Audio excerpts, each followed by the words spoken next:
ঈদের ছুটি কাটিয়ে রাজধানীতে ফিরছেন কর্মজীবীরা। এই বিষয়ে আরও জানাতে রাজশাহী থেকে আমাদের সাথে সরাসরি যুক্ত হচ্ছেন আবরার শাহিদ।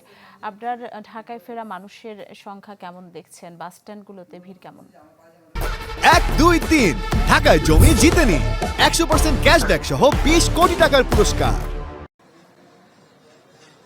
মূলত ঈদের পরের দিন থেকেই যারা ঢাকায় কর্মজীবী মানুষ তারা ফিরতে শুরু করেছেন। তবে আজকে ছুটি শেষ হওয়ার জন্য আগামীকাল থেকে যেহেতু অফিস আদালত সবকিছু খুলে যাচ্ছে, ফলে আজকে আগামীকাল এবং তারপর দিন এই 3টি দিন ঢাকায় ফেরা মানুষের চাপটা অনেক বেশি।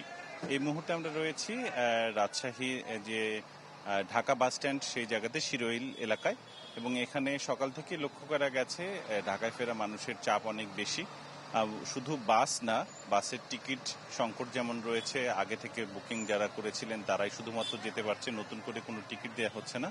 এছাড়া রেলেও কিন্তু চাপটা অনেক বেশি।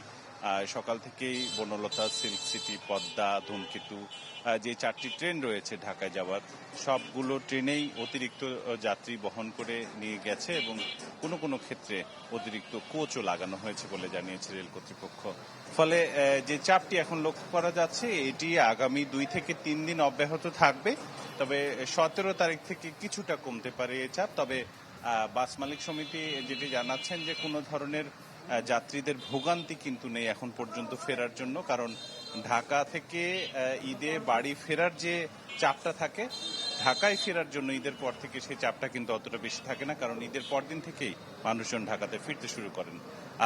পরিবার সহ যারা যাচ্ছেন, কিন্তু পরিবার ছাড়াও অনেকে যাচ্ছেন, তবে পরিবার কিছুদিন পরে যাবেন এরকম যাত্রীর সংখ্যাই সবচেয়ে বেশি। মূলত যারা অফিসগামী মানুষ তারাই আজকে এবং আগামীকাল যাবেন, এই চাপটা বেশি। তবে পরিবার অনেকেই রেখে যাচ্ছেন, পরে সুবিধা মতো সময়ে বাসে কিংবা ট্রেনে চেপে তাদেরকে পাঠিয়ে দেবেন তারা। তো এখন পর্যন্ত নির্বিঘ্নে ঢাকাতে ফিরছেন, কোনো ধরনের অসুবিধা নেই। রাজশাহী থেকে ছিল আমার কাছে। আবরার, আপনাকে ধন্যবাদ। দর্শক, রাজশাহী থেকে আমাদের সাথে যুক্ত হয়েছিলেন আবরার শাহিদ।